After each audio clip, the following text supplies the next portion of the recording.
Royal custom Motors കാവന്റ്.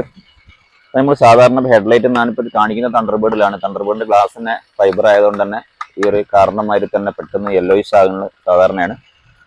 അപ്പം ഇത് ഈ ഒരു കാര്യം എല്ലാ ബൈക്കിലും നമുക്ക് ചെയ്യാവുന്നതാണ്. ബൈക്കായാലും കാറായാലും ഏത് ഹെഡ്ലൈറ്റ് ആണെങ്കിലും നമുക്ക് ചെയ്യാവുന്ന ഒരു മെത്തേഡാണ് നമ്മൾ കാണിക്കുന്നത്. അപ്പം ഇതിനൊക്കെ പറഞ്ഞാൽ ശരിക്കും ഒരു 6000 രൂപ വില വരുന്നുണ്ട് ഈ ഒരു ഹെഡ്ലൈറ്റിന്. അതപ്പോൾ ഇത് റീപ്ലേസ് ചെയ്യാന്നുള്ളത് പോസിബിൾ അല്ല. ഒന്നാമത് ഇതിന് സെപ്പറേറ്റ് ആയിട്ട് ഒരു പാർട്സും കിട്ടില്ല, അസംബ്ലി മാത്രമേ കിട്ടുള്ളൂ എന്നുള്ളതാണ്. അപ്പോൾ ഇത് എങ്ങനെ നമുക്ക് ഈസി ആയിട്ട്, വളരെ ഈസി ആയിട്ട് നമുക്ക് എങ്ങനെ ഇത് ക്ലീൻ ചെയ്തെടുക്കാൻ നോക്കാം. ഞാൻ 600-ന്റെ ഒരു വാട്ടർ പേപ്പറാണ് ഉപയോഗിക്കുന്നത്. ഇത് ശരിക്കും വരച്ചിട്ട് നമ്മൾ പേപ്പർ ആ യെല്ലോ അങ്ങനെ പൊടിഞ്ഞു വരുന്നത് കാണാം വെള്ളത്തിന്റെ കൂടെ.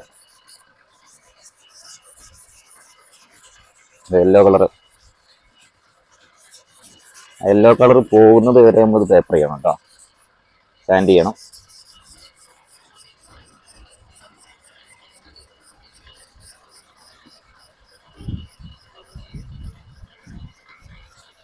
അങ്ങനെ ഹെഡ്ലൈറ്റ് ഒക്കെ മങ്ങി കിടന്നാൽ പിന്നെ വണ്ടി ഇപ്പം എത്ര വൃത്തിൻ്റെ കാര്യമില്ല, അതൊരു വൃത്തികേട് തന്നെയാണ്.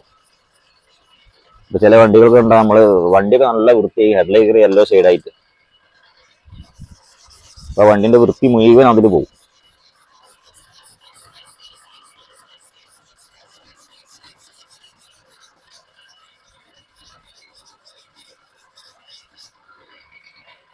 ഇത് ഞാൻ ഫൈനൽ സ്റ്റൈലിൽ ചെയ്യുന്ന കാര്യങ്ങൾക്ക് 2 രീതിയിൽ ചെയ്യാം, അത് ഞാൻ പറഞ്ഞുതരാം. നമ്മൾ വീഡിയോ ആദ്യമായിട്ട് കാണുന്നവരൊന്ന് സബ്സ്ക്രൈബ് ചെയ്യുക. അങ്ങനെ ഇൻഫോർമേറ്റീവ് ആയിട്ട് നിങ്ങൾക്ക് സ്വന്തം വീട്ടിൽ നിന്ന് ചെയ്യാവുന്ന കാര്യങ്ങളും, അതായത് ഇതിനെക്കുറിച്ചൊരു അവയർനെസ് റോയൽ എൻഫീൽഡിനെ കുറിച്ചാണ് ഏറ്റവും കൂടുതൽ ചെയ്യുക. ബാക്കിയുള്ള വണ്ടികളെ കുറിച്ചും സ്കാനിങ്ങും അതേമാതിരിയുള്ള കാര്യങ്ങളും പിന്നെ സെൻസർ ബന്ധപ്പെട്ട കാര്യങ്ങളെല്ലാം ചെയ്യുന്നുണ്ട്. ഇപ്പോൾ 600-ന്റെ വാട്ടർ പേപ്പർ കൊണ്ടാണ് നമ്മൾ ചെയ്യുന്നത്. അപ്പോൾ കയ്യിൽ നിന്ന് അത് ചെറിയൊരു ഇതായതുകൊണ്ടാണ് സർക്കുലർ മോഷനിൽ ഇടുന്നതായിരിക്കും ഏറ്റവും നന്നാവുക കേട്ടോ. അത് സർക്കുലർ മോഷനിൽ ഇങ്ങനെ അരിച്ചെടുക്കുക.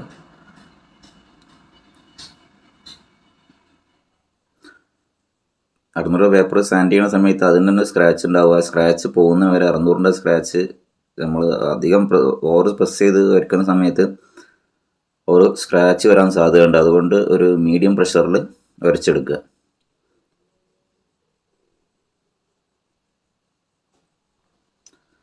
നമ്മൾ യെല്ലോ ഷെയ്ഡ് കംപ്ലീറ്റ് പോയിട്ടൊരു വൈറ്റ് ഇതിലേക്ക് പൊടിഞ്ഞിങ്ങ് വരും. നമ്മൾ കാണുന്നുണ്ടാവും വെള്ള കളറിലേക്ക് വരുന്നുണ്ട്. വൈറ്റായി.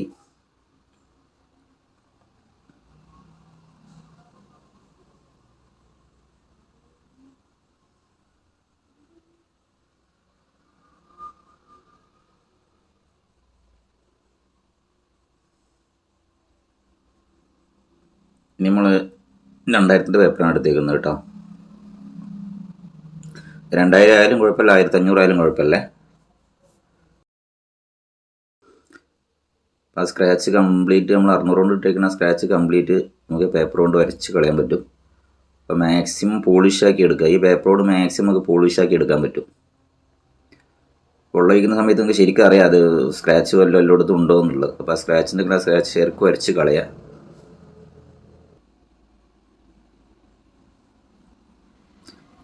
ഇപ്പോൾ തന്നെ അങ്ങനെ ക്ലിയർ ആയിട്ട് വന്നിട്ടുണ്ട്.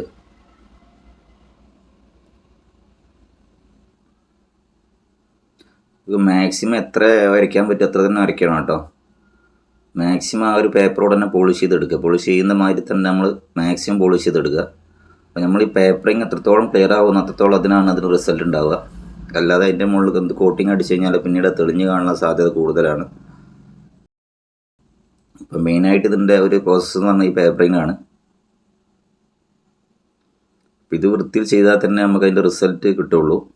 അല്ലാതെ ചെയ്താൽ ചെറുങ്ങനെ മങ്ങിക്കിടക്കും, ഒരു ഫ്രഷ് ലുക്ക് കിട്ടില്ല. ശ്രദ്ധിക്കുന്നുണ്ടോ ശരിക്കും തെളിഞ്ഞ് വരുന്നത്.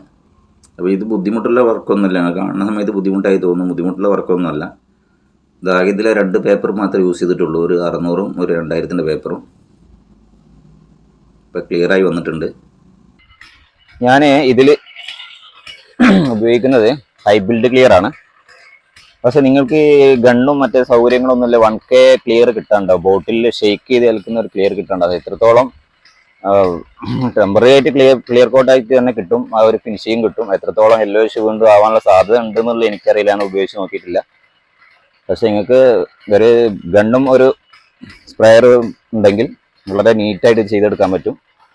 അതായത് പെർമനന്റ് ആയിട്ട് ആ ഒരു ക്ലിയർ നിലനിൽക്കും കേട്ടോ. ബാക്കിയുള്ളത് 1K ആണ് വരുന്നത്, അത്രത്തോളം ക്വാളിറ്റി ഉണ്ടാവില്ല കേട്ടോ.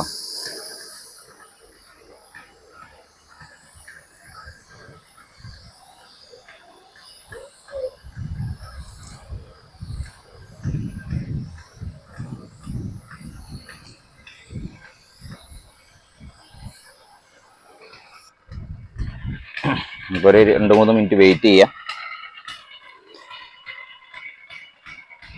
ഇത് ചെയ്യുന്ന സമയത്ത് ബാക്കിയുള്ള കാര്യങ്ങളൊക്കെ ഒന്ന് ശരിക്കും കവർ ചെയ്തില്ല. ടാങ്ക് ആണെങ്കിലും പുതിയ വണ്ടിക്ക് ആണെങ്കിൽ ടാങ്ക് കാര്യങ്ങൾ മൊത്തം എന്തെങ്കിലും ഒരു കവർ ചെയ്തിടണം. അതല്ലെങ്കിൽ ഇതിന്റെ സ്പ്രേന്റെ ആ ചെറിയ ഇത് പോയി അതിനോട് പറ്റി പിടിച്ച് റഫാവാനുള്ള സാധ്യത കൂടുതലാണ്.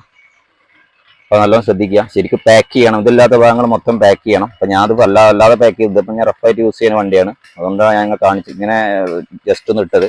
ഉള്ള ബാക്കിയുള്ള പെയിന്റഡ് പാർട്ട് കംപ്ലീറ്റ് പാക്ക് ചെയ്തതിന് ശേഷം മാത്രം നമ്മൾ സ്പ്രേ എന്ന സാധനം ഉപയോഗിക്കുക. അല്ലെങ്കിൽ പാറിയതിന്റെ മുകളിൽ പിടിച്ച് പിന്നെ റഫായി കിടക്കും കേട്ടോ. അത് പ്രത്യേകം ശ്രദ്ധിക്കുക.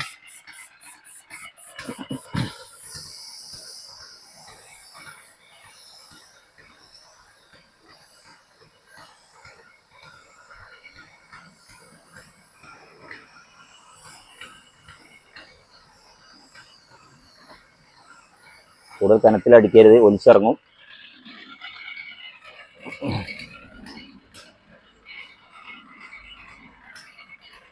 അപ്പോൾ നോക്കുക,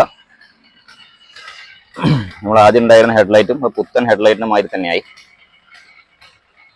അപ്പോൾ നമ്മൾ ഈ 1K ക്ലിയർ എന്ന് പറഞ്ഞിട്ട് സാധാരണ ബോട്ടിൽ കിട്ടുന്ന ക്ലിയർ ഷേക്ക് ചെയ്ത് കഴിക്കുന്ന ക്ലിയർ ഉപയോഗിച്ച് തൽക്കാലമായിട്ട് ചെയ്യാവുന്നതാണ്. ചെയ്ത് നോക്കുക കേട്ടോ. കാരണം ഞാൻ മുമ്പ് പറഞ്ഞല്ലോ, എത്രത്തോളം ലാസ്റ്റ് എന്നുള്ളത് എനിക്കറിയില്ല. സംഗതി സക്സസ് ആവും. ഈ ഒരു ക്ലിയർ കോഡ്, ഈ ഒരു ഫിനിഷിങ് തന്നെ കിട്ടും. അത് ശരിക്കും ഷേക്ക് ചെയ്തിട്ട് കുറച്ച് ദൂരെ പിടിച്ചടിക്കണം. അടുത്ത് പിടിച്ചടിക്കരുത്, ലോങ് ആയിട്ട് ഇത്രയെങ്കിലും ഡിസ്റ്റൻസ് ഇട്ട് 30 സെന്റിമീറ്റർ ഡിസ്റ്റൻസ് ഇട്ട് മാത്രമേ അടിക്കാവൂ. അല്ലെങ്കിൽ പെട്ടെന്ന് പോകുന്ന സമയത്ത് പൊലിച്ചിറങ്ങും. അപ്പോൾ ഇത്രയും സിമ്പിളായിട്ട് നമുക്ക് ഹെഡ്ലൈറ്റ് എത്ര കോസ്റ്റ്ലി, ഇപ്പോഴത്തെ ഹെഡ്ലൈറ്റ് ഒക്കെ അറിയാലോ, ഇപ്പോൾ LED ഹെഡ്ലൈറ്റുകൾ വരുന്ന വളരെ വില പിടിപ്പുള്ള ഹെഡ്ലൈറ്റ് ഇപ്പോൾ എല്ലാ ബൈക്കിലും വരുന്നത്. അതുകൊണ്ട് യെല്ലോയിഷ് ആയി കഴിഞ്ഞാൽ നമുക്ക് വളരെ ഈസി ആയിട്ട് 2 പേപ്പറും കുറച്ച് ക്ലിയർ കോട്ടും നമ്മൾ ഇങ്ങനെ ആക്കി എടുക്കാവുന്നതാണ്. അപ്പോൾ അടുത്തൊരു വീഡിയോ മുടക്കാൻ കാണാം. Thanks for watching.